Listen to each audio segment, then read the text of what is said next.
السلام علیکم۔ اس ویڈیو میں ہم سورۃ الحجرات کی آیت نمبر 5 کے لفظ نمبر 3 کو سمجھیں گے۔ انہم۔ اس کلمے کو اگر توڑا جائے تو یہ انا اور ہم پر مشتمل ہے۔ آئیے پہلے انا کو سمجھتے ہیں۔ الف نون قرآن پاک میں 4 حالتوں میں استعمال ہوتا ہے۔ اگر الف پر زبر اور نون پر شد ہو تو لفظ بنے گا انا اور اس کا مطلب ہوتا ہے بے شک۔ اگر الف پر زیر اور نون پر شد ہو تو لفظ بنے گا انا اور اس کا مطلب بھی بے شک ہی ہوتا ہے۔ لہٰذا نون پر شد ہو تو دونوں حالتوں میں مطلب بے شک ہی ہوگا۔ اگر الف پر زبر اور نون پر سکون ہو تو لفظ بنے گا ان اور اس کا مطلب ہوگا کہ، اور اگر الف کے نیچے زیر اور نون پر سکون ہو تو لفظ ان بنے گا اور اس کا مطلب بنے گا اگر۔ لہٰذا انا کا مطلب ہے بے شک۔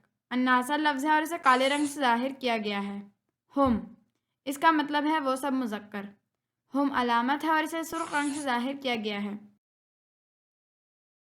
اگر یہ کلمہ انہو ہوتا تو اس کا مطلب بنتا بے شک وہ ایک مذکر۔